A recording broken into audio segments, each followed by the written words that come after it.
기호 1번 더불어민주당 이재명 후보 말씀하시죠. 존경하는 국민 여러분, 더불어민주당 대통령 후보 이재명입니다. 오늘은 5.18 광주 민주화운동 45주년이 되는 날입니다. 한강 작가가 이런 의문을 가졌다고 합니다. 과거는 미래를 도울 수 있을까? 죽은 자가 산 자를 구할 수 있을까? 그렇습니다. 80년 5월 광주는 2024년 12월에 대한민국을 구했습니다. 그리고 희망을 새롭게 만들어내고 있습니다.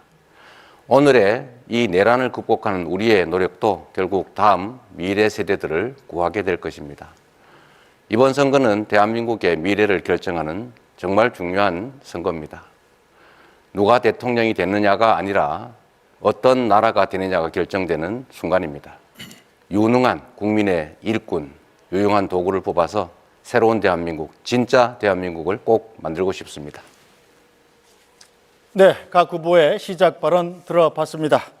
첫 번째 주제는 저성장 극복과 민생경제 활성화 방안입니다. 먼저 사회자 공통 질문입니다. 우리 경제는 장기간 저성장 국면에서 벗어나지 못하고 있습니다. 최근 10년간 경제 성장률은 3%대에서 1, 2%대로 떨어졌고 올해 전망치를 0%대로 하향 조정하는 발표가 잇따르고 있습니다. 고금리와 고물가, 내수 불황 등으로 소비와 투자 심리가 위축되고 실질임금 감소와 고용 불안, 자영업자의 누적 적자 등 민생경제 어려움도 이어지고 있습니다. 침체에 빠진 우리 경제를 살리기 위한 대책은 무엇인지 각 후보의 입장을 들어보겠습니다. 답변 시간은 1분 30초입니다. 이재명 후보 답변해 주시죠. 네, 권영국 후보님 말씀 들었는데 1대3 아니니까 너무 외로워하지 마십시오. 성장을 해야 분배도 있고 또 분배가 없는 성장은 있을 수가 없죠. 지금 말씀들 다 하신 것처럼 지금 마이너스 성장을 하고 있습니다. 1분기에 0.2% 마이너스 성장을 했다고 하고 그중에 특히 내수가 2분기째 마이너스 성장이라고 합니다. 즉 국내 내수 경기가 완전히 죽었다는 얘기죠. 결국 그러다 보니까 골목이 다 망하고 있고 이 서민들의 주머니가 비어가고 자영업자들은 매출이 줄어서 가게들이 비어가고 있습니다. 망하고 있습니다. 대책을 세워야 되겠죠. 단기 대책, 장기 대책이 있을 겁니다. 단기적으로는 지금 당장 서민 경제가 너무 어렵기 때문에 정부가 역할을 해야 됩니다. 원래 가계, 기업, 정부 이 3개 영역이 적정한 자기 역할이 있는데 이런 불경기에는 정부가 조정 역할을 해줘야 되는 것입니다. 곧바로 가능한 범위 내에서 추경을 해서 서민 경기를, 내수 경기를 살리는 게 중요하겠습니다. 두 번째로 이제 장기 대책이 필요한데 이제 지역 계속 지속적으로 성장률이 떨어지기 때문에 이제 성장 동력을 회복해야 됩니다. 우리가 자주 말하는 인공지능을 포함하는 첨단 기술 산업을 육성해야 되겠고 또 재생에너지 산업도 육성을 해야 되겠고 특히 제가 관심 갖는 문화산업 육성을 통해서 새로운 영역을 만들어내고 그 속에서 공평한 성장의 기회를, 성장의 결과를 나오도록 하겠습니다. 네, 간단히 안내를 드리면 각자 후보들마다 6분 30초의 개인 시간이 있고 개인 시간 안에서 답변도 하시는 것이기 때문에 자신의 시간을 하기 싫으시면 답변을 안 하시면 됩니다. 답변하시는 시간도 개인 시간에서 차감됩니다. 네, 권영국 후보. 마지막으로 정리하겠습니다. 이 부분. 제가 경제 얘기를 해야 되는데 이 아까운 시간에 이 말씀을 드리고자 하는 것은 기본적으로 민주헌정 질서 이것을 유린했던 정당의 그리고 노동부 장관이었습니다. 그리고 윤석열 씨를 비호했던 사람입니다. 진심으로 사과해야 됩니다. 그리고 자격 없다고 생각합니다. 그래서 국민 여러분, 여러분께서 감히 이렇게 부탁드립니다. 내란을 옹호하고 윤석열 씨를 비호했던 사람, 국민 여러분께서 퇴출시켜 주십시오. 네, 이것으로 일단 이 말은 마무리하겠습니다. 네, 다음 발언하실 후보 손을 들어주십시오. 제가 아까 네, 우리 김문수 후보님이 답을 하실 것 같았는데 안 하신다고 하니. 네, 국민 여러분.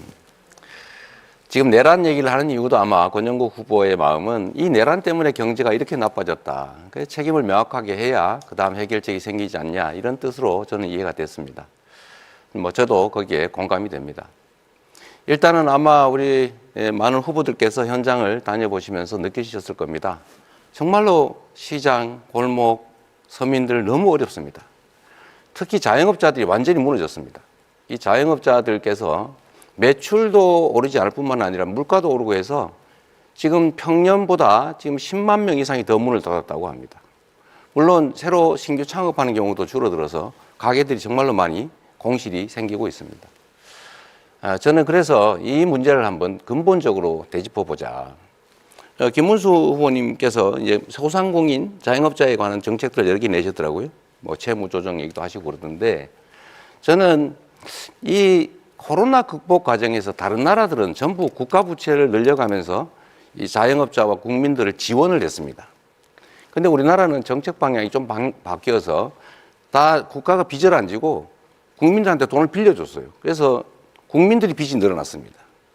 이번에는 이 문제에 대해서 좀 근본적으로 채무 조정 정도를 넘어서서 일정 정도는 정책 자금 대출 부분은 상당 정도 탕감을 해주는 게 필요하지 않냐. 그 얘기를 제가 꽤 오랫동안 했는데 혹시 우리 김문수 후보님 그 점에 대해서 어떻게 생각하시는지 말씀 한번 들어보고 싶습니다. 소상공인들에 대해서는 여러 가지 대출도 해주고 지원을 많이 하자고 아까 제가 말씀드렸습니다. 금융 지원이 특별히 필요하고 그 외에도 또 소비를 진작하기 위한 대책이 많이 필요하다고 생각합니다.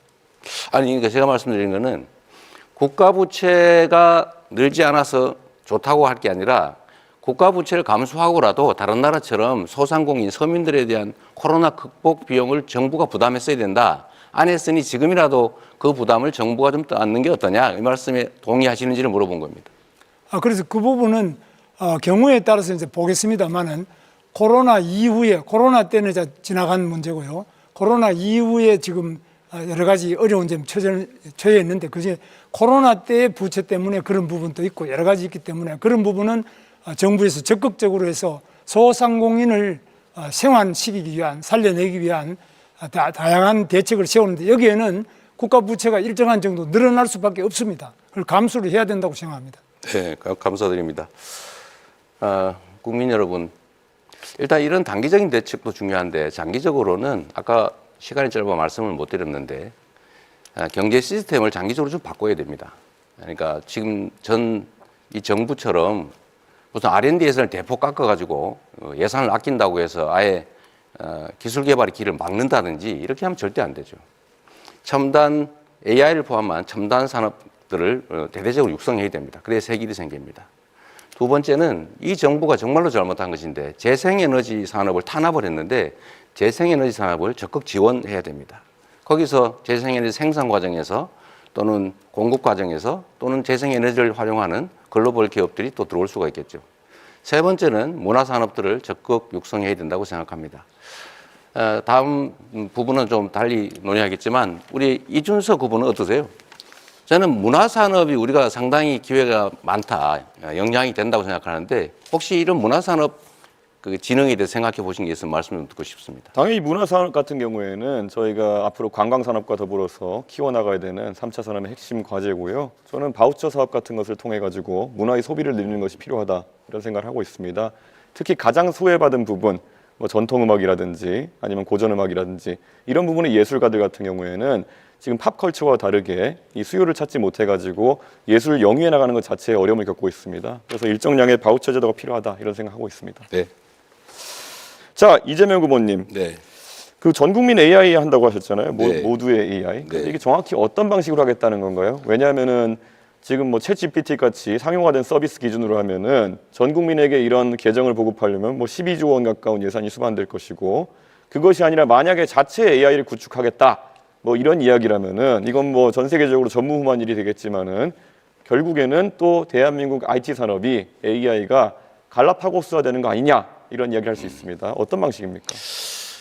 너무 비관적으로 보시는 것 같아요. 제가 드리는 말씀은 지금 현재도 지금 우리가 챗GPT를 저 같은 경우는 $22 정도를 주고 이제 유료로 쓰고 있죠. 국내 데이터를 기반으로 한 우리 독자적인 이 LLM을 만들어내면 큰 비용이 개발 단계는 들겠죠. 그런데 또 해야 될 일입니다. 소위 소버린 AI라고 보통 부르잖아요. 거기에 개발을 집중해서 우리 국민들은 최소한 전자계산기를 쓰듯이 이런 챗 GPT를 무료로 쓸 수 있게 하겠다. 근데 생각하는 것만큼 뭐 12조 원이 들거나 그러지는 않을 겁니다. 그러면 개발했을 때 그 개발 주체를 지정해서 뭐 입찰을 할 겁니까? 아니면 잘 만들어진 걸 뭐 고르겠다는 겁니까? 그러니까 말씀드린 대로 우리가 이제 연구개발 예산을 만들잖아요. 그러면 정부가 지원을 하지 않습니까? 어차피 R&D 예산을. 그럼 민간 기업들하고 연합을 해서 공동 개발을 하면 되죠. 운영 주체는 민간으로 하고. 그럼 예를 들어 한 3가지의 AI 시스템이 나왔다고 봅시다. 그럼 하나를 선정하실 겁니까?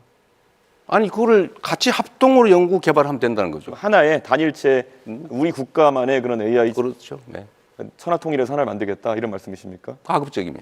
그럼 민간에서 하는 걸 막을 필요는 그렇게 해가지고 어떤 AI 파운데이션 모델이 나올지는 잘 모르겠습니다만은 이거 외에도 보면 지금 이재명 후보에 대해서 많은 지적이 들어오는 게 호텔 경제학이라 들어보셨습니까?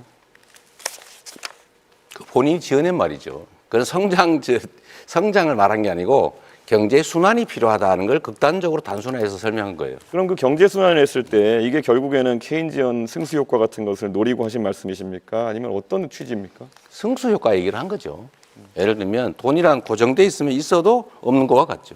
근데 한 번 쓰여지느냐, 2번 쓰여지느냐, 3번 쓰여지느냐에 따라서 경제가 순환이 되면 그 자체에서도. 그런데 이 그림 그리신 걸 보면은 도는 과정에서 돈이 사라지지 않고 계속 그 한계 소비 성향이 1로 해가지고 계속 돌거든요. 무한 동력입니까 그러면? 그 그림을 그린 것은 내가 그린 게 아니고. 본인 말씀하신 거 그대로 그렸던데요. 어디가 잘못된 겁니까? 예를 들면 그건 예일 뿐이다라고 생각하시면 좋을 것 같아요.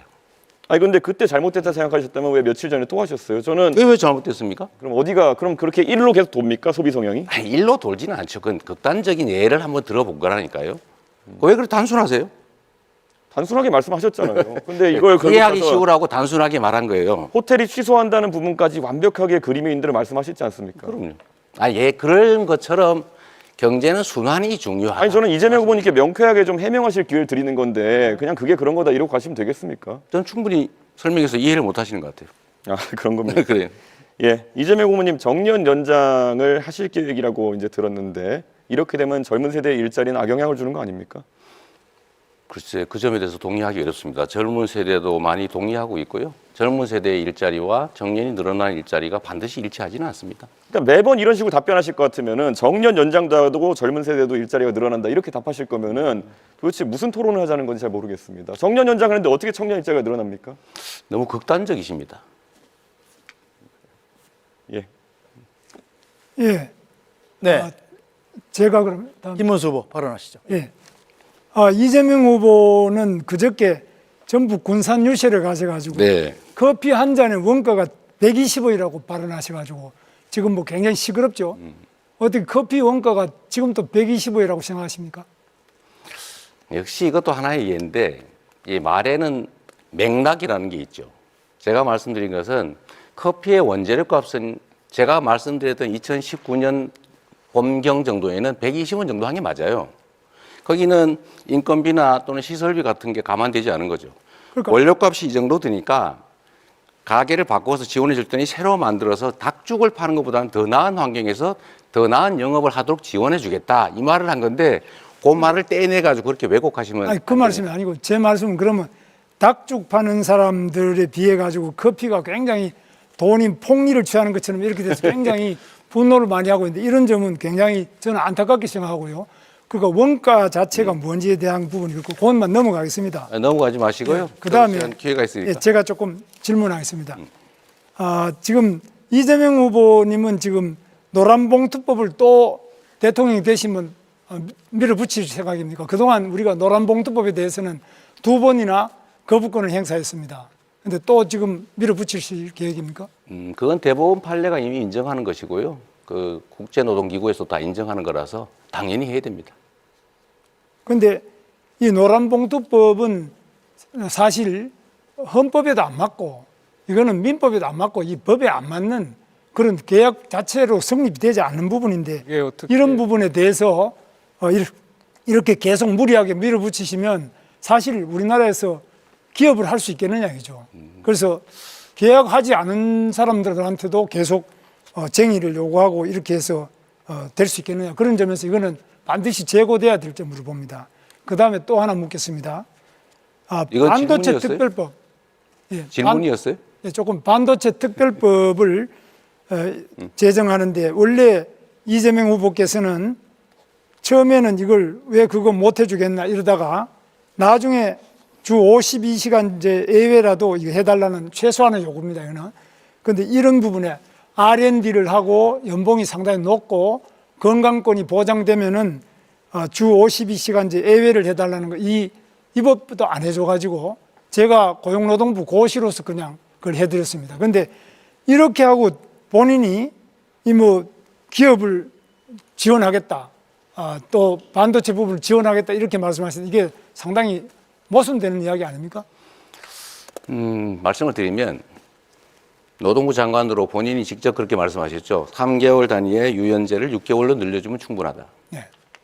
노동시간을 총 노동시간을 늘리지 않고 노동시간 변형에 따른 수당을 다 지급한다면 기존에 있는 제도를 활용하는 것보다 좋은 제도가 아니어서 필요하지 않다. 그러니까 그 6개월로 늘리는 걸 도와달라는 게 정부 입장이었잖아요. 그렇습니다. 그런데 뭐 어쩌라고요? 그런데 이게 지금 기존에 있는 것도 그렇지만 지금 현재 우리나라 반도체는 시간을 싸움하는 그 속도 경쟁인데 이 속도전에서 일정한 정도로 열심히 이걸 따라잡지 않으면은 이거는 도저히 지금 중국도 우리를 추격하고 있고 또 대만은 이미 추월했습니다.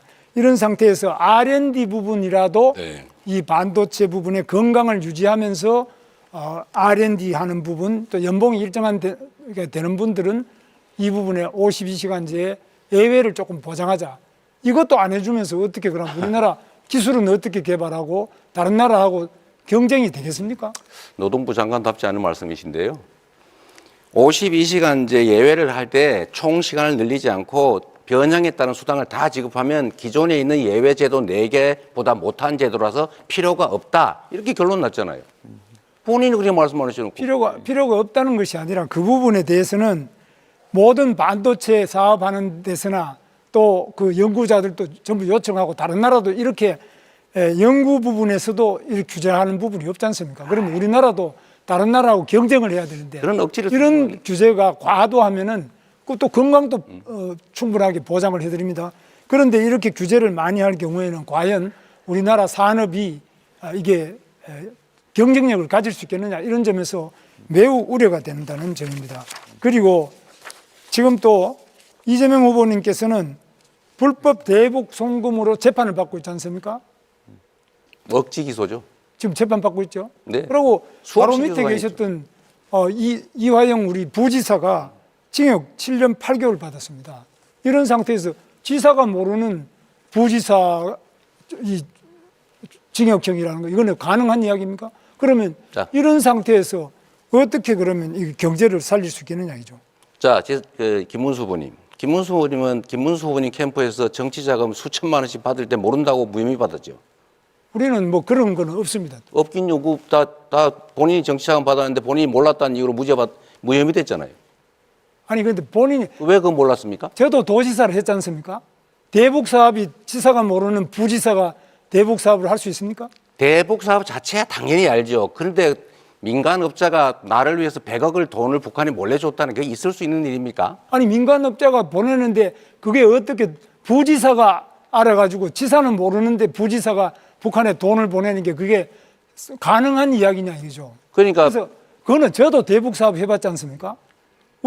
저도 도지사를 해봤지 않습니까? 저도 경기도지사를 해보고 우리 이재명 후보도 도지사를 해봤는데 네. 이게 가능하지 않은 이야기인데 어떻게 해서 그렇게 딱 잡아떼시나요? 이재명 후보는 지금 발언 시간 6분 30초를 전부 사용하셨기 때문에 질문을 해도 답변하실 수가 없고요.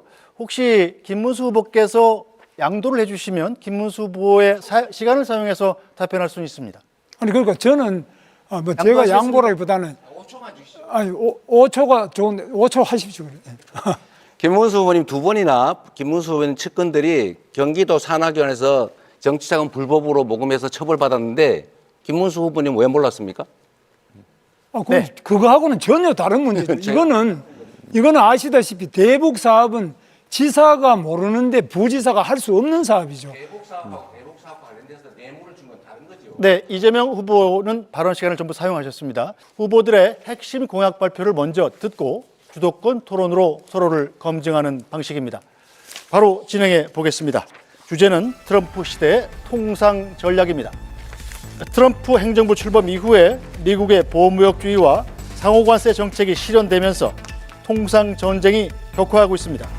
이에 따라 경제 불확실성이 커지는 가운데 경기 둔화의 문제도 심각한 상황입니다. 이에 대한 각 후보의 공약을 들어보겠습니다. 네, 이재명 후보 공약 발표하시죠. 네, 트럼프 대통령이 취임하면서 국제 경제 질서가 요동치고 있습니다. 물론 그 트럼프 취임 이전에도 이제 국제사회가 이미 자국 중심주의, 보호무역주의로 회귀하고 있었지만 트럼프 취임으로 인해서 이게 극단화된 것 같습니다. 특히 관세 정책을 통해서 이제 우방국까지 상당히 높은 강도의 압박을 하고 있습니다. 지금 당장 대한민국의 수출 기업들이 곤란을 겪고 있습니다. 그리고 지금 당장 미국과 관세 관련 협상을 해야 됩니다. 저는 이 협상에 있어서 가장 중요한 원칙은 국익 중심이라고 생각합니다. 미국도 요구하는 게 많겠지만 그걸 반드시 100% 관철하겠다는 것은 아닐 것입니다. 또 우리가 맨 먼저 나서서 서둘러서 협상을 조기 타결할 필요는 없을 것 같습니다.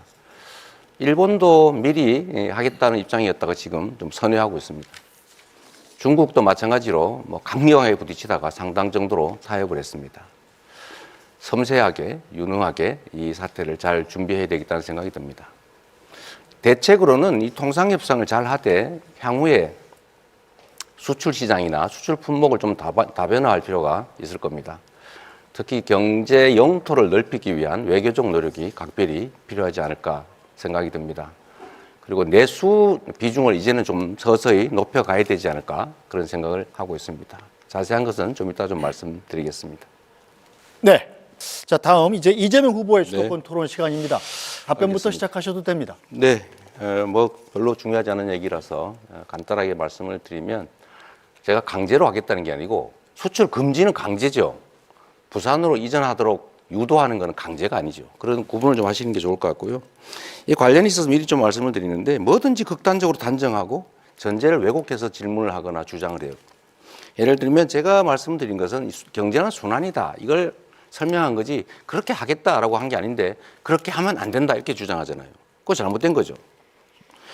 이게 국민의힘 출신들의 일반적 특성인지는 모르겠는데 김문수 후보도 비슷하시더라고요. 제가 커피 원가 얘기를 한 것은 그 원재료 값이 이만큼밖에 안 드는데 시설 잘 갖춰서 팔면은 다른 전업하면 오히려 도움이 된다 이 얘기를 한 건데 이거를 왜곡을 해가지고 그 국민의힘 비대위원장이신가요? 그 김용태 의원이신가? 다운표를 쳐가지고 이재명 후보가 원가가 120원인데 비싸게 판다.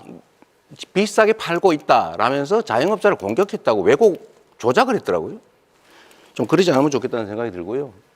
그 다음에 아까 이게 경제가 그냥 정부 재정을 투자하면 효과가 없다 이런 취지의 말씀을 하시는데 제가 그냥 질문은 아니고 그냥 주장이에요. 뉴딜이라고 들어보셨는지 모르겠어요. 이 경기가 침체가 되면 정부가 재정을 투자해서 그냥 일자리도 만들고 무료로 그 지원도 하고 이렇게 해서 경제가 다시 활력을 찾지 않습니까? 이거는 기본이다. 정부 재정의 역할, 금융의 역할이라고 하는 것은 본질적으로 있는 거죠. 그 말씀 드리고 아까 주제에서 가능하면 벗어나지 않는 질문을 한번 드려보겠어요. 김문수 후보님. 네.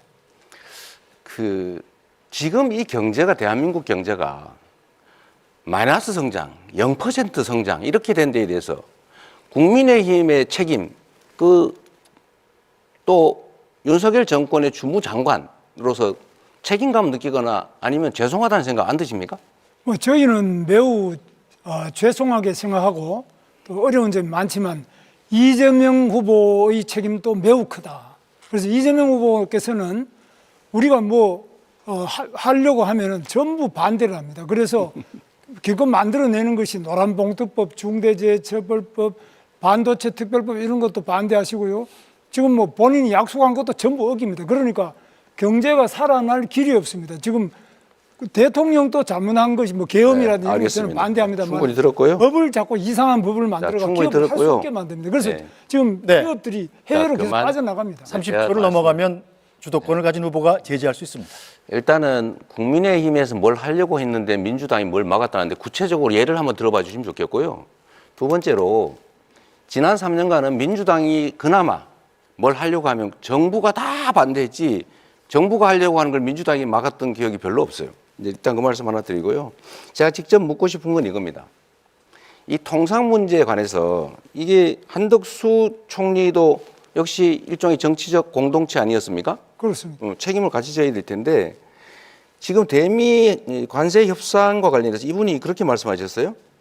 트럼프 대통령이 자랑스러워할 협상을 했다 이렇게도 얘기하고 또 한 번은 원래 무역과 안보를 분리하는 게 우리 정부의 기본 방침인데 사안의 성격에 따라서 방위비 협정을 다시 할 수도 있다 이렇게 인터뷰를 하셨어요. 이거 바람직한 태도라고 보십니까? 그렇게 하면 안 되는 거 아닌가요? 네, 그 부분에 대해서는 뭐 여러 가지 문제 제기를 하시는 것도 좋지만은 네. 제가 이제 이재명 후보께서 제일 정말 제가 간곡하게 당부드리고 싶은 것은 지금 최상목 부총리도 이제 한덕수 총리가 그만두면 최상목 부총리가 통상을 맡아야 되는데 계속 탄핵한다 그래서 그것도 그만뒀지 않습니까? 그러니까 사람이 일을 할 수가 없어요. 총리 탄핵하고 대통령 탄핵하고 또 경제부총리 탄핵하고 계속 탄핵해서 또 법은 아까 말씀드린 우리가 하자는 거 안 해준 거 없다 그러는데 그동안 얼마나 많은 법을 안 근데 해줬습니까? 잠깐만요. 그거는 이게 뭐 제가 여기서 말씀드릴 필요 없이 국회에서 더 잘하시죠. 너무 무책임한다는 생각이 드는데요. 지금 이게 미국 대통령이 자랑스러워할 협상이다 이렇게 얘기한 거는 퍼주기 하겠다는 취지인데 이런 점에 대해서 책임을 좀 지는 게 중요하다는 생각이 들고요. 또 한 가지는 이런 것도 한번 제가 한번 여쭤볼까 싶습니다. 지금 서두르면 안 되는 거 아닙니까? 네. 그런데 지금 정부 구성도 안 되는데 왜 이렇게 서두르는 거예요? 서두르는지 자칫 잘 모르십니까? 뭐 서두른다기보다는 여러 가지 애로를 신속하게 해결하자 이런 거지 뭐 그 서두른다 이렇게 표현하시는 거예요. 그런 거는 정부 정책을 집행하는 게 통상 문제는 매우 심각한 주제인데 그거를 그냥 일상적인 잡무 처리하듯이 생각하시면 안 될 것 같은 생각이 들고요. 권영국 후보님, 네. 이 문제에 관심이 많으실 것 같은데 네. 저는 이 관세 협상에 있어서는 사실은 미국도 그렇게 압도적 우위에 있는 상황은 아니라고 보여져요. 그들도 급하지 않을까. 지금 부과한 관세 그 자체를 100% 그대로 유지하기는 좀 어려울 거예요. 그러면 결국 협상의 여지가 있다는 생각이 들고 서두르지 말아야 된다. 신중하게 해야 된다.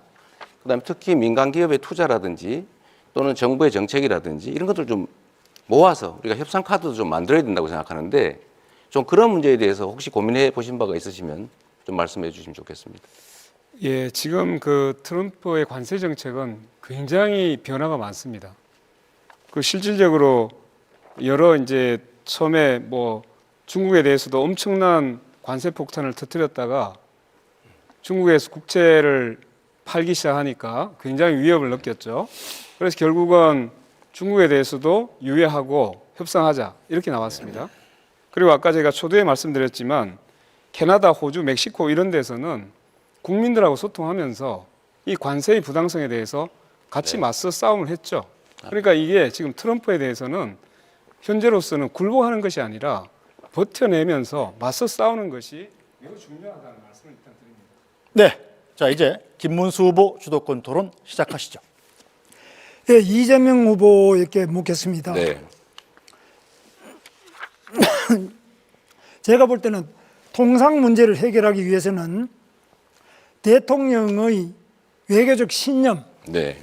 그리고 국제사회에서 얼마나 신뢰하느냐 이게 매우 중요하다고 봅니다. 네. 그런데 우리 이재명 후보께서는 성남시장을 할 때 2017년에는 네. 미군 철수를 각오하고라도 경제 파탄을 불러오는 사드 배치를 철회해야 된다 그러시고 또 그 다음에 2023년 당 대표 시절에는 싱하이밍 주한 중국 대사와 한미 외교 정책에 대해 이재명 대표가 그 자리에 싱하이밍 대사가 그 잘못된 판단이다. 나중에 반드시 후회할 것이라는 이런 협박성 발언을 했는데도 그 자리에서 반대를 못하고 반박을 못하고 그냥 물러섰어요. 그 다음에 또 중국과 대만 사이의 문제에 대해서도 그게 2024년 당대표 시절입니다. 우리랑 무슨 상관이냐. 중국에도 셋셋 하면 된다. 이런 식으로 이야기가 이게 굉장히 말이 많은데 사실 우리나라는 한미동맹이 매우 중요하지 않습니까? 네. 한미동맹이 기본축이 돼야 된다고 보는데 이 부분에서 이재명 후보가 지금 하고 있는 발언, 그동안 해왔던 발언을 보면은 미국으로서는 상당히 끔찍할 정도입니다. 물론 권영국 후보께서는 오늘 이 자리에서도 계속 트럼프와 싸워야 된다 이렇게 하시는데 뭐 싸워서 과연 무엇을 하자는 건지 모르지만은 이재명 후보님 생각은 사실 트럼프 대통령에 대해서 어떻게 생각하시는지 과거 발언과 대비해서 걱정이 많은데 어떻게 네. 생각하십니까? 걱정 안 하셔도 됩니다. 네. 제가 말씀을 드리자면 한미 동맹은 중요하죠. 그리고 앞으로도 계속 확장 발전돼 가야 됩니다. 안보 동맹에서 이제 경제 동맹, 포괄 동맹으로 발전해 가야 되는 우리 외교의 기본축인 것은 분명하죠. 그렇다고 해서 거기에 완전히 의존하는 건 안 된다. 우리가 중국이나 러시아와 관계를 완전히 또 배제하거나 적대적으로 일부러 갈 필요는 없다. 제가 그 말씀을 드리는 것이고 외교는 언제나 국익 중심으로 실용적으로 접근해야 된다. 이 말씀을 그렇게 드린 겁니다. 그런데 배제하자 이렇게 말하는 사람도 없고요. 그래서 우리는 한미 동맹을 기본축으로 할 때라야만 또 미군이 우리 한반도에 한국에 주둔할 때라야만 우리가 중국도 우리를 외교 상도로서 제대로 대하지. 만약 미군도 없고 우리는 핵도 없고 아무도 없고 동맹이 없다 이럴 때는 중국이 과연 우리나라를 제대로 대접을 하고 또 상대를 하겠느냐 이런 점에서 한미 동맹이 기본축이고 또 쉽게 말씀드리자면 6.25 때도 중국 공산당은 우리나라에 쳐들어와서 우리 적국이었지 않습니까? 미국은 우리를 도와줘가지고 우리 대한민국을 지킨 당사자 아닙니까? 그런데 어떻게 미국과 중국이 같은 수준이 아니잖아요. 그 분명히 그 중국은 북한하고도 가깝지만은 특히 6.25 때 우리 적국이었지 않습니까? 그런 점에서 그 아주 비슷하게 보고 중국도 중요하다, 러시아도 중요하다, 미국도 중요하다 이건 아니죠. 그러니까 비중이라는 걸 당연히 고려해야죠. 똑같이 한다 그런 게 아니고요. 왜 그렇게 받아들이는지 이해가 안 되는데 한미 동맹이라고 하는 것은 대한민국 외교 안보의 기본축이다. 네. 발전시켜야 된다. 심화시켜야 된다. 분명하고요. 한미일 협력체제, 안보 협력도 반드시 필요하다. 그러나 그렇다고 해서 거기에 완전히 몰빵, 올인해서는 안 된다. 중국과 러시아의 관계도 우리는 중요하기 때문에 잘 관리해야 된다. 이 말씀을 드리는 것인데요. 너무 자꾸 극단화시키지 말라니까. 이 외교라는 게 얼마나 섬세하고 예민한 문제입니까? 좀 이렇게 여유 있게, 유동성 있게, 실용적으로, 실사구시적으로 접근할 필요가 있다는 말씀을 다시 한번 드립니다. 자, 그러면 이재명 후보께서는 북한의 핵에 대해서는 네. 어떤 해법을 가지고 있습니까? 제가 가지고 있는 해법은 북한의 핵에 대한 것은 미국과 협력해서 미국의 주한미군이 주둔해서 있고 또 미국의 핵 잠수함이나 전략 전폭기 같은 것 또 괌에 주둔하는 미군이나 주일 미군 이런 부분들이 전부 연대해서 북한의 핵에 대응할 수 있는 2중, 3중의 방어막을 치고 방어뿐만 아니라 필요할 때는 북한의 네. 그 핵심적인 지휘부를 완전히 괴멸시킬 수 있는 바로 보복 타격 이런 것들을 확실하게 우리가 확보할 때라야만 우리 안보가 유지되고 안보가 경제 아닙니까? 네. 안보가 없는데 통상이 어디 있고 경제가 어디 있습니까? 그런 면에서 어떻게 생각하십니까? 지금 이제 복잡하게 설명하신 거를 보통 우리는 핵 억지 확장이라고 그러죠. 네.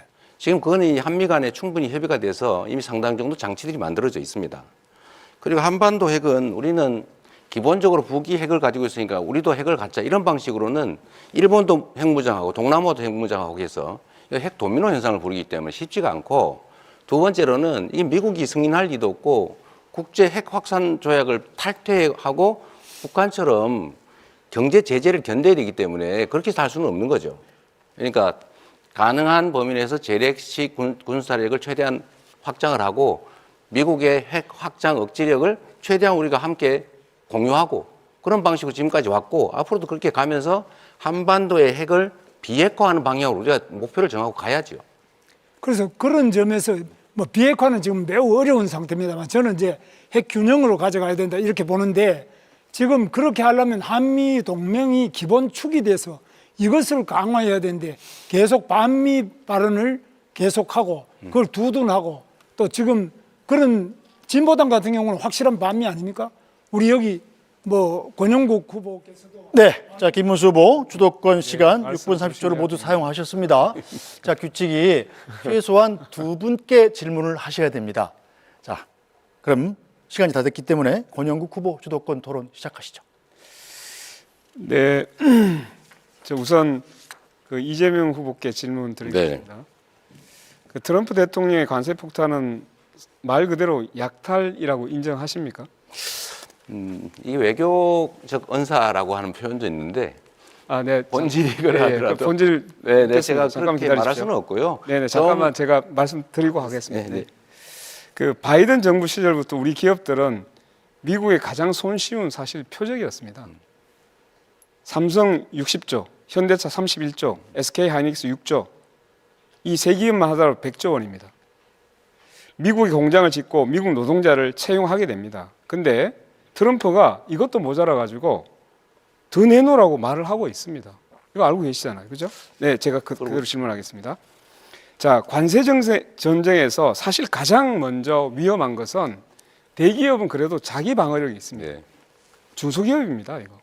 우리 9만 5천 개의 중소기업이 수출을 하고 있습니다. 자, 대기업은 로비도 합니다. 근데 아까 말씀드렸듯이 중소기업은 이 관세 문제에서 자칫하면은 부품 조달이나 수출 길이 막혀가지고 폐업 위기에 놓일 수 있습니다. 중소기업을 보호하기 위한 직접적이고 현실적인 지원 대책이 있으면 30초 내에 말씀 부탁드립니다. 말씀하신 것처럼 미국이 저는 미국의 기본적 전략이 미국 국민들에게도 수용이 잘 안 될 거라고 생각해요. 지금처럼 소프트 파워를 다 갉아먹으면서 미국에 대한 신뢰, 믿음 이런 것도 다 갉아먹으면서 이런 식으로 하는 거 오래 못 갈 거라고 봅니다. 결국 어느 시점에서는 제동이 걸릴 텐데 그때까지 잘 견디는 게 중요하고요. 두 번째로는 재벌 대기업들도 사실은 잘 못 견뎌내고 있어요. 결국 정부가 나서야죠. 정부가 나서되 관세 협상 자체만 가지고 부족하기 때문에 다른 요인들 한꺼번에 네. 협상을 좀 제가 해야 되겠습니다. 질문 더 드리겠습니다. 아까 말씀드렸듯이 그 중소기업이 이제 이 관세 문제가 어떻게 될지 모르기 때문에 네. 관세가 잘못됐을 때 중소기업이 쓰러지면 여러 가지 문제가 생깁니다. 이때 가장 피해를 받는 것이 노동자입니다. 그렇습니다. 그러면 여기에 대비해서 노동자의 보호 대책 있으면 좀 말씀해 주시죠. 미국의 수출이 줄어드는 것 자체가 매출이 줄어들고 노동자들의 환경을 위협할 텐데 그래서 제가 말씀드리는 것이 일단 대미 통상협상은 잘 해 나가야 되겠지만 좀 길게 보면 결국 수출 국가 또는 수출 품목을 좀 다변화할 필요가 있다. 그리고 아까 말씀드린 외교 영역에서 경제 영토를 넓히기 위한 중국과 러시아의 관계도 이렇게 적대적으로 갈 필요는 없다라고 말씀드리는 게 사실 그런 대안 때문이죠. 네, 좋습니다. 하나만 더 추가를 해야 될 것 같습니다. 네. 여러 가지 이제 다자 외교, 뭐 다변화 이런 불구하고 관세가 잘 풀리지 않았을 때 네. 국가가 아까 이제 주도적으로 뭔가 문제를 풀어야 네. 한다고 했는데 이런 이제 일자리나 이런 것이 일시적으로 여러 가지 문제가 생겼을 때 실업에 대한 완충지대를 만들어야 될 필요가 있습니다. 그래서 민주노동당이 바로 이런 이제 실업들이 발생했을 때 국가가 일자리를 만들어주는 국가 일자리 보장제를 우리는 주장해오고 있습니다. 네. 이 문제에 대해서 함께 잘 검토해 주시길 바라겠습니다. 네. 여기까지 묻고요. 제가 김문수 후보님께 묻겠습니다. 네. 이재명 후보께 묻겠습니다. 사실 김현종 씨를 아마 내정하고 있는 것으로 보이는데요. 우리가 보기에는 이 경제 자주권을 지키는 데 있어서는 여러 문제 비난의 소지가 있습니다. 이 문제에 대해서 어떻게 생각하시는지 말씀 간단히 듣고 두 분께 묻겠습니다. 혹시 협상 대표자를 두 분께서는 준비하고 계신지 묻겠습니다. 우선. 아직은 선거가 계속 중이어서 그걸 준비하기는 사실은 어려운 상태고요. 다만 기본적인 방침은 가지고 있는데 말씀하신 것처럼 우리가 싸워서 해결할 수 있다면 싸우는데 또 협상할 건 협상하고 강하게 할 건 하고 약할 건 약하게 또 협상 방법도 상당히 복합적으로 유연하게 배합해야 되기 때문에 뭐 이리적으로 말하기 좀 어려운 측면이 있습니다. 네, 자 권영국 후보께서도 주도권 시간을 모두 사용하셨습니다. 자, 여러분께서는 지금 중앙선거방송 토론위원회가 주관하는 제21대 대통령 선거 후보자 토론회를 시청하고 계십니다. 한 차례 더 공약 검증 토론을 진행해 보겠습니다. 주제는 국가 경쟁력 강화 방안입니다. 최근에 우리 경제는 수출과 생산, 소비, 투자 등 전반적인 지표가 부진한 상황입니다. 이런 가운데 세계 경제는 기술 혁신이라는 새로운 경쟁 국면에 돌입했습니다.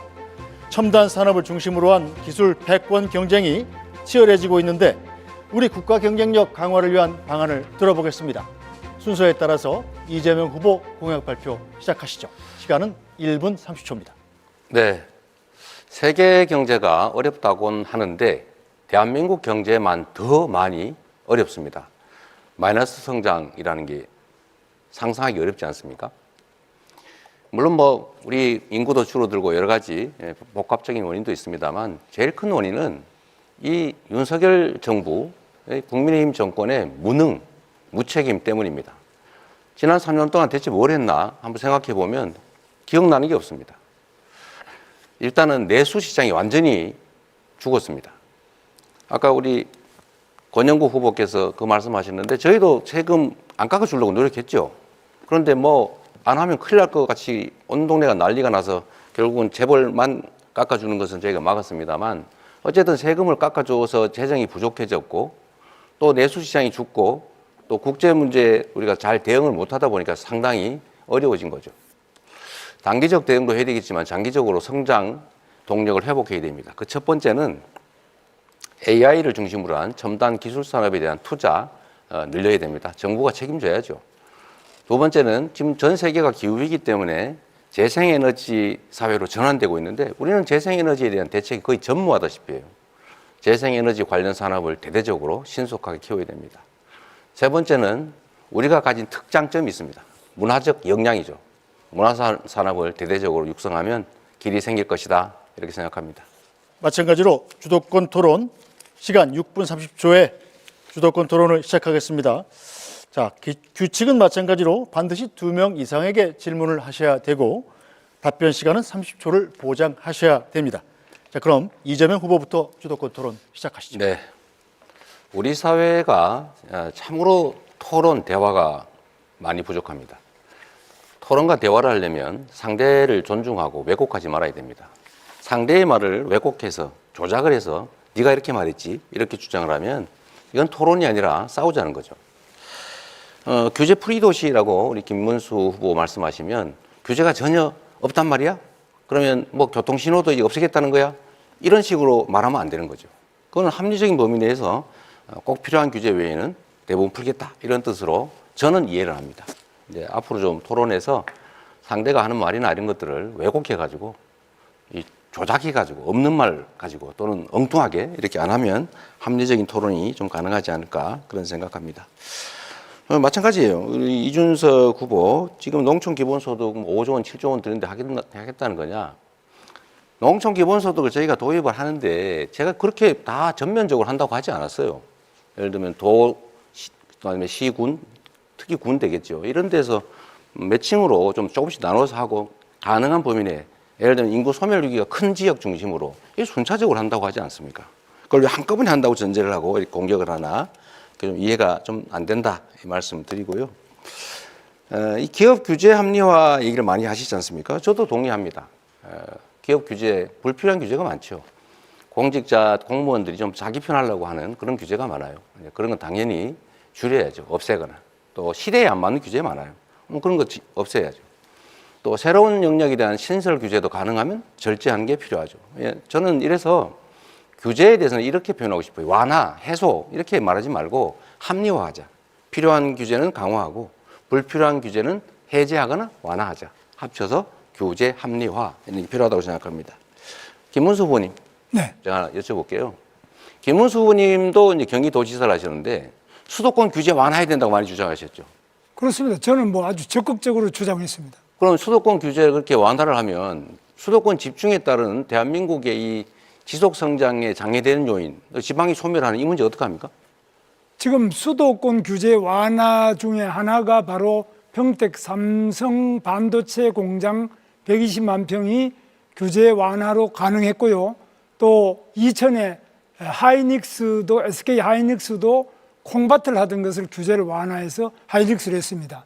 그럼 그것이 지방에 마이너스가 됐습니까? 다 외국으로 가려고 하는 기업을 제가 유치를 해가지고 지방 사람들도 거기 와서 다 취업을 하고 그게 지방에 무슨 문제가 있습니까? 알겠습니다. 말씀의 취지는 합리적인 범위 내에서 완화하자는 거지 수도권을 대폭 규제를 풀어가지고 팽창시키자 그건 아니란 말씀이죠? 제 주장은 아니 잠깐만 그 제 말씀이시죠? 주장은 지방을 우선 해제하고 그 다음에 수도권도 자, 합리적인 해제를 하자. 규칙은 좀 지켜가면서 하시면 좋을 것 같아요. 어쨌든 알겠습니다. 근데 아까 규제 프리 도시 말씀도 하셨잖아요. 네. 저는 수도권에 대한 규제를 합리화할 필요가 있다. 예를 들면 말씀하신 것처럼 규제를 안 풀어주면 해외로 나갈 기업들 이런 건 우리가 받아야 되겠죠. 해제 완화를 해서 잡아놔야 되겠죠. 해외에서 기업이 들어오는데 수도권 외에는 도저히 갈 수가 없다. 뭐 그런 경우는 필수적이니까 하는데 그 외에 수도권의 용도 규제를 완화한다든지 일반적 규제를 완화한다든지 이런 건 좀 하면 안 된다. 그건 지방에 대해서 기회를 박탈하는 거다. 이 생각을 말씀을 드리고 저는 시장 또 도지사를 할 때도 이 주장은 계속했다는 말씀을 좀 드립니다. 우리 다른 분한테 한번 여쭤보려고 해요. 이 지방을 다녀보면 좀 실제로 매우 심각하잖아요. 지방 소멸 문제가. 근데 지방 소멸을 막기 위해서는 지방에 기업도 있어야 되고 학교도 있어야 되고 주거 문화, 뭐 생활 환경도 좋아야 되고 지방의 사람이 서울로 오지 않게 뭔가를 해야 되는데 저는 거기에 핵심적 요소가 몇 개 있다고 생각해요. 첫째는 지방으로 갈 경우에 앞으로 에너지 문제가 상당히 심각할 텐데 서남 해안, 동해안 중심으로 재생에너지 중심 사회로 갈 거니까 그쪽에 전력 요금을 차등을 좀 둬가지고 전력이 생산되는 지역에 좀 싸게 에너지 공급을 해주면 좋겠다. 두 번째는 지방으로 갈 경우 대규모로 좀 감세나 면세를 좀 해주자. 세 번째는 예를 들면 세 번째로는 규제를 대대적으로 좀 완화, 꼭 필요한 규제 외에는 완화해주자 이것이고요. 거기 덧붙여서 전국 단위로 서울대처럼 못 되겠지만 거점 단위로 국립대학들 집중 지원을 해가지고 좀 거기서 인재들이 양성될 수 있게 하면 좋겠다 이 생각을 하고 있는데 우리 권영국 후보님은 좀 이런 지방 균형 발전 문제에 대해서 좀 근본적인 대책이나 이런 거 고민해 보셨는지 말씀해 주시죠. 예, 저는 기본적으로 지방 분권을 먼저 고민을 해야 된다고 생각합니다. 지금 읍면동의 자치권이 1961년, 60년이겠죠. 그 5.16 혁명, 그 쿠데타 때 그때 자치권이 사라졌습니다. 지금까지도 회복이 안 되고 있습니다. 이 문제부터 짚겠습니다. 두 번째는 차라리 이렇게 제안 드리겠습니다. 재생에너지가 있는 곳에 공장을 설립할 수 있는 허가를 내줄 수 있도록 정책을 하면 훨씬 더 빨리 지방 분산과 지방에서 에너지를 서울로 끌어오지 않고 지방에서 할 수 있도록 그 제안을 드리겠습니다. 그러니까 전력 요금을 지금은 생산지와 원격지의 소비지의 가격이 똑같은데 장기적으로는 그 차등을 좀 둬서 왜냐하면 송전의 비용이 드니까요. 거의 합리적이죠. 생산지 가격을 낮추면 서남해안, 호남 또 경남 이 지역에 지금 이준석 후보는 잘 동의를 안 하지만 데이터 센터라든지 이 재생에너지를 필요로 하는 그런 기업들을 좀 유치할 수 있을 거라는 생각이 듭니다. 정말로 중요한 거는 이 나라가 이제는 중앙 집중으로는 도저히 더 이상 지속적으로 성장하기 어렵다는 것입니다. 지방에 대한 분권과 지원을 이제는 시혜가 아니라 국가가 존속 지속 발전하기 위한 필수 정책이다, 전략이다 이렇게 생각해 주시면 좋겠습니다. 네, 김문수 후보 수도권 토론 시작하시죠. 이재명 후보한테 묻겠습니다. 네. 지금 원전을 짓지 않고 어떻게 지금 AI 세계 3대 강국, 뭐 저도 3대 강국 하자 그러는데 원전을 어떻게 할 것이냐 이걸 더 늘리지 않고 원전 부분에 대해서 과거에 그 문재인 대통령 때 한 탈원전 정책 그건 잘못됐다고 생각하시죠? 에너지 정책에 관해서는 원전이 필요하냐 안 하냐 이게 일도 양단으로 판단할 수가 없다는 걸 먼저 말씀을 드리고요. 요즘 말로 하면 에너지 믹스가 필요하다. 원전도 필요하고 재생에너지도 필요하고 그다음에 다른 뭐 에너지도 좀 복합적으로 필요하죠. 다만 그 비중을 어떻게 할 거냐 그 측면에서 원전은 기본적으로 위험하고 좀 지속성에 문제가 있다. 그러니까 가능하면 원전을 활용은 하되 너무 과하지 않게 재생에너지 중심 사회로 전환해 가자. 이 말씀을 제가 드리는 겁니다. 혹시 우리 이재명 후보께서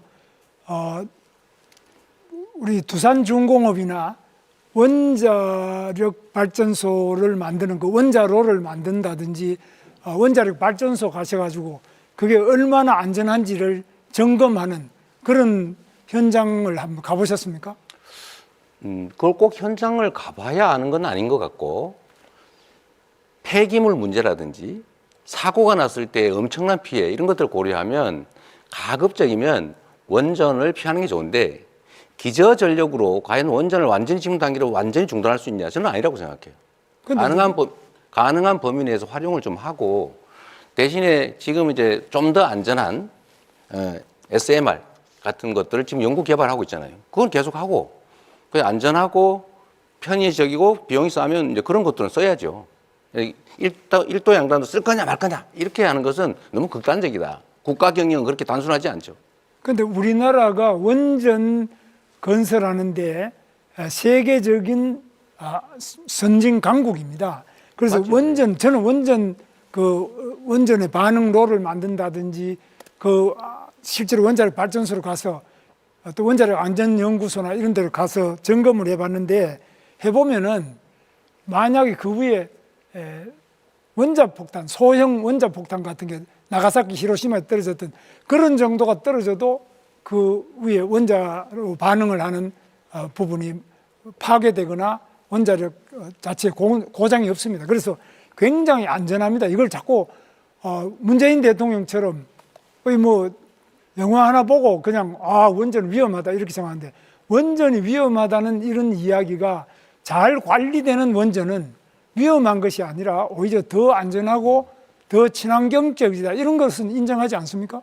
저는 우리 김문수 후보님 말씀이 언제나 약간씩 어폐가 들어있어요. 예를 들면 네. 그렇게 안전하면 후쿠시마 원전 사고 왜 났습니까? 네. 체르노빌은 왜 사고 났어요? 그거는 대한민국의 원자로는 영원히 안전할 것이다. 그거 어떻게 보장합니까? 아닙니다. 잠깐만. 지금 당장은 눈으로 보기 안전할지 몰라도 사고가 날 수 있죠. 위험하죠. 더하기. 거기서 나오는 폐기물 처리 문제가 해결이 안 되고 있지 않습니까? 그 두 가지 문제 때문에 가급적이면 안전한 재생에너지로 가자. 대신에 그 사이에는 좀 섞어서 쓰자. 그게 제 입장입니다. 뭐 저도 재생에너지를 하지 말자는 것이 아니고요. 원자력 발전소가 다른 풍력에 비해서 8분의 1, 비용이 8분의 1밖에 안 들고 태양광에 비해서도 6분의 1도 안 됩니다.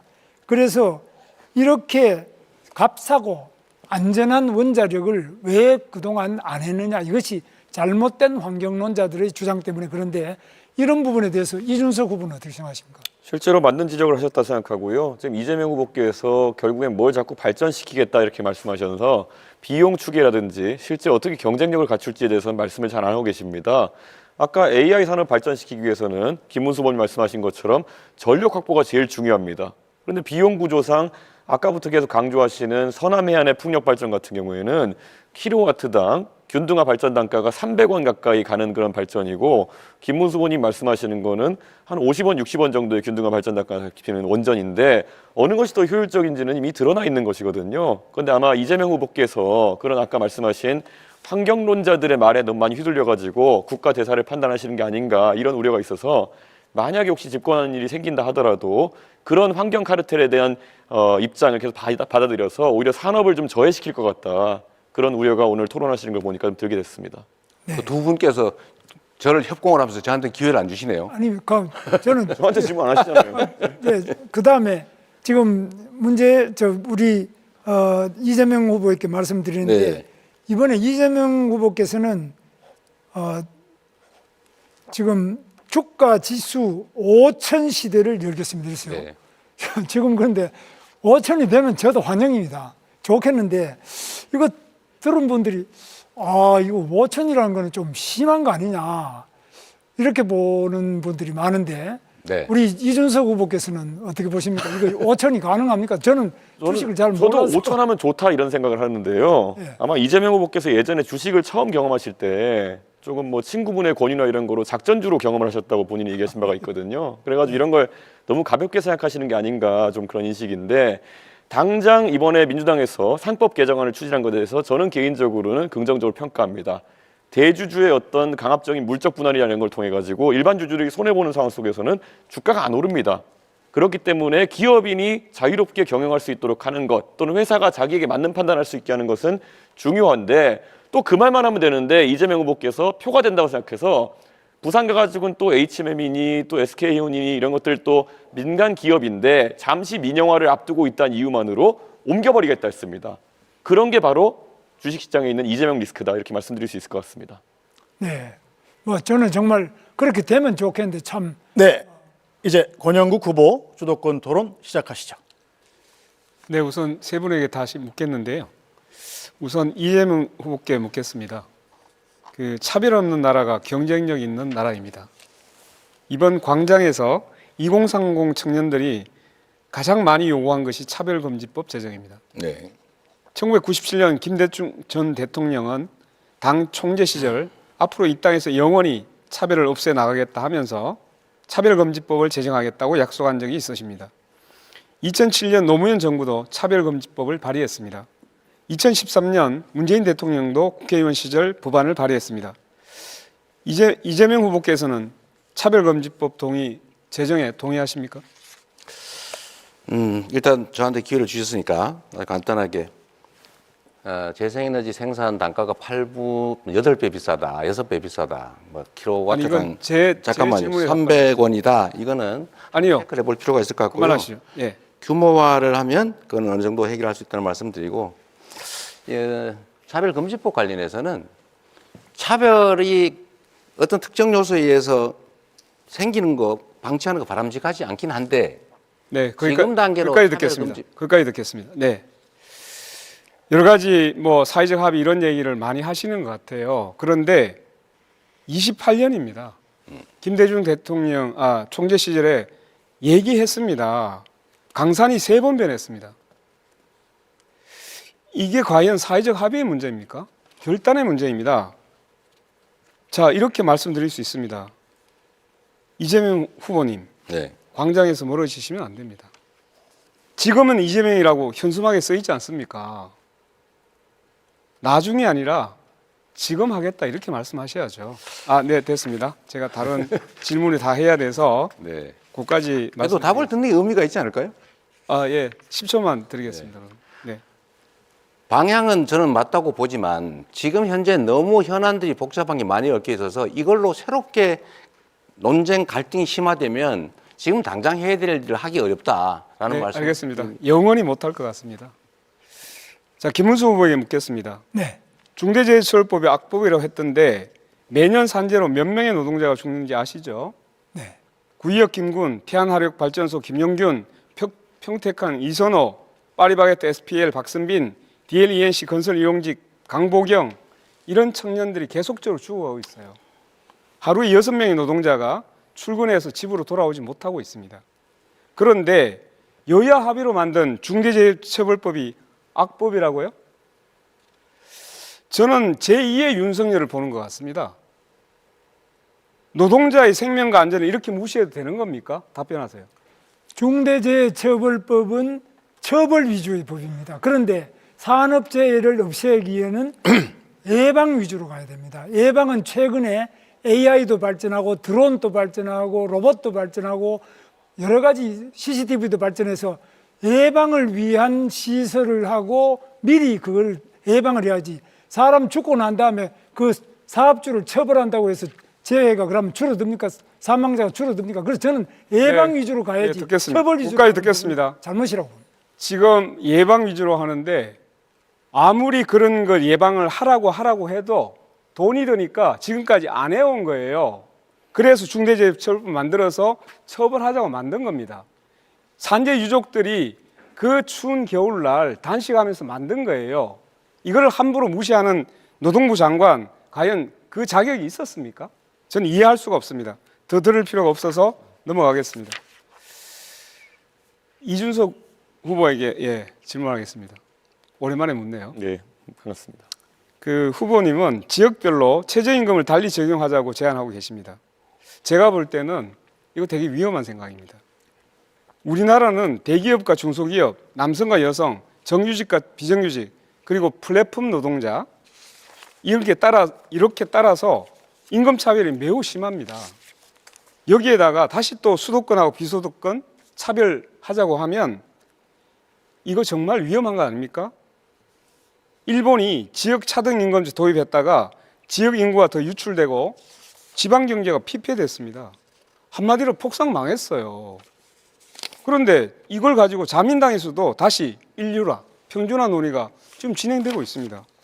이 공약 철회해야 되는 거 아닙니까? 일본의 사례도 잘 알고 있고요. 반대로 미국의 사례도 잘 알고 있습니다. 미국 같은 경우에는 텍사스가 잘 아시는 것처럼 캘리포니아와 다르게 규제와 세금이 더 적기 때문에 많은 기업들이 텍사스로 이전했습니다. 그래서 최저임금도 낮고 법인세도 낮기 때문에 잘 아시는 일론 머스크 같은 사람도 스페이스X 같은 기업을 이전했던 것입니다. 저는 지역 간의 경쟁이 어느 정도 촉발될 수 있다 이런 생각을 하고 있고요. 사례를 본다 하더라도요. 텍사스는 최저임금이 7불 25로 연방 최저지만은 옆에 플로리다가 최저임금이 있음에도 불구하고 평균 임금은 더 높습니다. 거기까지 듣겠습니다. 미국은 땅이 큽니다. 그리고 연방이잖아요. 그건 주가 거의 국가예요. 그렇기 때문에 그 차이가 엄청나게 클 수 있어요. 어떤 차이가 크단 말이에요? 생활 조건이나 이런 것들이 많이 다를 수 있죠. 그런데 일본 같은 경우보다 우리나라는 훨씬 더 땅이 좁습니다. 그리고 생활이라는 것이 그렇게 큰 차이가 있는 게 아니에요. 그런데 그런 땅덩어리 있고 국가에 비견하는 주와 같은 데서 자율적으로 하고 있는 것하고 비교하는 자체가 그건 비교가 잘못된 거죠. 그래서 이렇게 보겠습니다. 자, 일본에서 이미 그렇게 차등제 뒀다가 결국은 임금 높은 데로 다 빠져나갔어요. 한국에도 그렇게 하면 유출될 뻔합니다. 지금도 일자리 아니면 좀 더 좋은 자리를 찾아가지고 수도권을 몰리고 있잖아요. 이렇게 해놓으면 완전히 수도권을 다 몰려버립니다. 지방 완전히 망합니다. 그래서 마지막으로 말씀드립니다. 헌법에 왜 정했겠습니까? 차별하지 말라고. 차등임금 두지 말라고. 네, 이제 답변할 시간이 없어서 죄송합니다. 이준석 후보 수도권 토론 시작하시죠.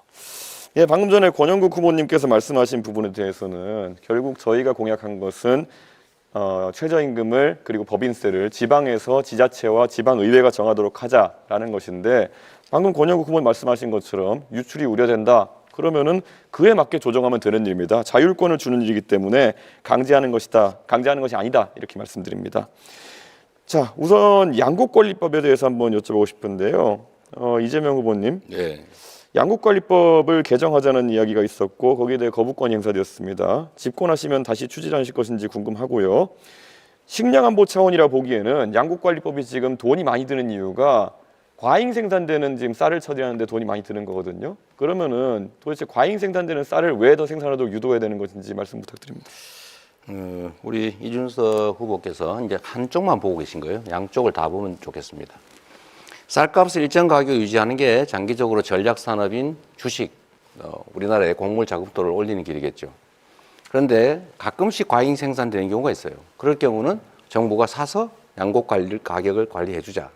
대신에 여기 추가로 경작 면적을 조정하기 위해서 대체작물 지원 제도를 도입하자. 이 두 가지를 동시에 도입하면 정부가 쌀 사지 않기 위해서 대체작물 지원을 예측해서 충분히 하면 관리가 가능하죠. 결국 3조 원씩 더 쓰겠다는 말을 그냥 저렇게 돌려가지고 핑계를 대고 계시다 이렇게 보면 될 것 같습니다. 안 쓰려고 대체작물 제도를 도입한다니까요. 이재명 후보님께서 스테이블 코인 이런 얘기도 하셨어요. 그런데 스테이블 코인 얘기하시면서 사실 어떤 방식인지 뭐 담보형이라고 하셨는데 담보형 코인들 중에서도 제가 알기로는 미국 달러화를 기반으로 한 담보형 코인 외에 실제로 스테이블 코인이 사용되는 경우가 거의 없습니다.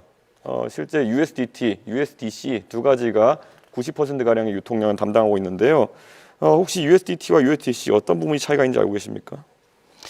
첫째로 곡물 쌀값 관리에 3조 원이 USDT, 든다. USDC 질문입니다. 잠깐만 계세요. 저 대답은 우리가 자율적으로 하는 것이죠. 그거는 무조건 토론입니다. 예. 그렇더라도 답을 들어보고 하세요. 얘기하고 다음에 할 거니까. 시간 낭비하시려고 하는 자, 거죠. 3조 원을 쓴다는 얘기는 사실이 아니다. 그렇게 단정해서 그렇게 남의 정책을 호도하지 않으면 좋겠다는 것이고요. 두 번째로 원화 기반의 코인을 만든다라고 하는 것은 담보를 그 액수만큼 넣어놓고 거기에 맞게 코인을 발행하기 허용을 예, 하겠다 알겠습니다. 이겁니다. 알겠습니다. 그러면은 안정성 있죠. 예, 그래서 결국에는 지급 준비율을 얼마로 하겠다는지 이런 것들을 뭐 여쭤볼 수 1대1로 있겠는데요. 한다고요. 1대1이면은 그게 동작 가능한지 궁금하고요. 자, USDT, USDC 차이는 USDC 같은 경우에는 주체가 계좌 동결 등을 할 수 있기 때문에 훨씬 관리가 엄격합니다. 그런데 이번에 민주당이 추진하는 스테이블 코인 같은 경우에는 이런 자금의 불법적 유통이나 이런 것을 막기 위해서 어떤 장치를 할 것인지 이런 것도 궁금하고요. 예를 들어 USDC 이런 것들은 대북 송금 같은 걸 하더라도 그걸 전부 다 계좌를 동결할 수 있기 때문에 조금 더 안전한데 이런 스테이블 코인에 대한 구체적인 전략 없이 실제로 그냥 이야기해 버리되면은 작전주 하시던 것처럼 그냥 시장을 들썩이게 하는 효과밖에 없다 이렇게 말씀드릴 수 있을 것 같습니다. 이게 코나이 같이 또 어떤 기업이 맡아가지고 이런 사업을 진행하게 될지 갈수록 궁금해지고 있습니다. 답을 좀 할까요? 아니요. 그리고 민주당이 사실 허위사실 공표 행위에 대해서 행위 부분을 삭제하겠다 이런 말을 하면서 이런 토론 자리에서 자유롭게 좀 말하자 이런 취지로 입법을 하는 걸로 알고 있는데요. 오늘 당장 아까 자랑스럽게 김용태 의원 얘기를 하시는데 김용태 의원이 이재명 후보 말씀하신 내용에 대해서는 부연해서 얘기하는데 그걸 왜곡이라 하시면서 바로 고발해 버리시는 취지는 뭡니까? 공직선거법 나는 고발하면 안 되고 김용태는 해도 된다 이런 겁니까? 이것도 역시 하나만 알고 계셔서 그런 거예요. 낙선 목적 뭐 이런 거 하시려는 거죠? 우리가 얘기하는 것은 자신의 당선을 위해서 행위에 대해서 뭐 종교, 경력, 학력 이런 건 다 놔두고 과거에 있었던 어떤 행위에 대한 발언이 잘못되면 그걸 처벌하는 거 이거는 전 세계 찾기 어려운 제도다. 이렇게 악용이 되지 않습니까? 그러니까 낙선 목적으로 타인에 대해서 허위 사실을 막 공표하는 건 처벌해야죠. 자기가 어떤 일 옛날에 어떤 일 친구하고 어떤 일이 있었는데 이런 얘기가 처벌하면 되겠습니까? 예. 그렇게 악용하면 안 된다 그 얘기예요. 예, 어쨌든 AI 투자에 대해서도 계속 100조 말씀하셨는데요. 대충 그럼 100조라는 큰 돈을 국민들한테 제시하셨으면은 얼마를 어디에 넣겠다 정도 개괄이 있을 것 같은데 분야 한번 세 가지로 나눠보시겠습니까? 세 가지로 나눌 이유는 없는 것 같고요. 이거 나눠서 얘기해 일단은 주십시오. 내 얘기를 들어보십시오. 100조 원이라고 하는 것은 당장 100조 원을 정부 재정으로 만들겠다는 게 아니고 AI 관련 산업에서는 연구 개발도 필요하고 지원도 필요하고 투자도 필요한데 정부가 모태펀드 등을 만들어서 민간 자본을 유치해서 연차적으로 100조 원 정도를 투자하겠다 그 말이니까 그 세부적인 내역을 어디다가 투자할 거냐, 어떤 회사에 투자할 거냐, 어떤 연구에 투자할 거냐라는 것은 또 검토해 가면서 만들어가는 것이죠. 예, 알겠습니다. 세부적으로 계획도 없는데 100조 원 넣겠다는 말씀 잘 들었고요. 권영국 후보께 질문 드리겠습니다. 차별금지법은 저도 관심이 많아가지고 제가 국민의힘 대표 된 다음에 실제로 여러 토론에서도 발언한 바가 있습니다. 차별금지법도 현재 입법 제한된 것이 다양한 버전이 있는 것은 알고 계시죠? 네네. 그래서 또 용인할 수 있는 차별은 용인한다 이런 식의 완화된 버전도 있고 보편적 차별금지법도 있고 그렇습니다. 어떤 입장을 지지하시는지 간략히 먼저 답해 주시겠습니까? 저는 포괄적 차별금지법이라고 해서 여러 부분에 뭐 학력, 학벌, 고용 형태, 인종, 종교, 또 성별, 뭐 성적 지향, 성별 정체성 뭐 이런 모든 것들을 통틀어서 나이도 마찬가지고요. 예, 감사합니다. 여러 부분에 예. 예, 그 사실 정의당에서 제가 과거에 공천 기준 같은 걸 보면은 네. 뭐 차별금지법을 얘기하지만은 전과에 대해서는 굉장히 엄격한 것 같았습니다. 그런데 보편적 차별금지법에서 그러면 전과가 있는 사람 같은 경우에는 기본권이 제약돼야 되는 것인지 아니면 그 사람에 대해서는 다르게 볼 수 있는 건지 궁금합니다. 전과에 대해서는 법적으로 제한이 있잖아요.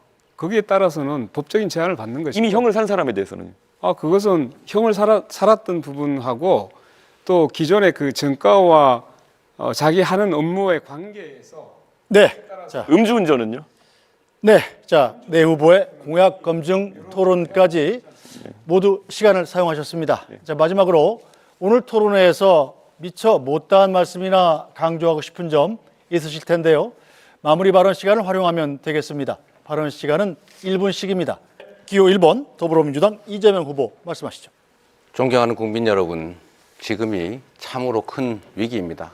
얼마나 먹고 사는 일이 힘들고 팍팍합니까? 지금 내란 세력들 때문에 나라가 이렇게 위기에 빠졌습니다. 지금 대통령 선거를 앞두고 있습니다. 대통령, 크게 국민들을 통합해서 하나로 힘을 모으는 그런 우두머리겠지요. 이 대통령을 뽑는 데 있어서는 과연 그가 이 나라 이 국민들을 힘을 합쳐서 정말 새로운 대한민국으로 만들 수 있는지를 꼭 보셔야 합니다. 유능하고 충직한 그 대리인을 뽑아야 국민이 맡긴 권력과 예산을 오로지 국민만을 위해서 제대로 쓸 것입니다. 주어진 권력을 사적 이익을 위해서 남용하는 그런 정치 집단에게 다시 또 대한민국 운명을 맡길 수는 없는 것 아닙니까? 이번 선거는 심판 선거가 맞습니다. 유능한 그리고 준비된 대통령 후보 저 이재명에게 기회를 주시면 새로운 대한민국을 만들어서 보답드리겠습니다. 네, 여러분은 어떻게 보셨습니까? 오늘 이 시간 유권자 여러분의 선택에 도움이 되셨기를 바랍니다. 오늘 열띤 토론을 벌여주신 내 후보 수고 많으셨습니다.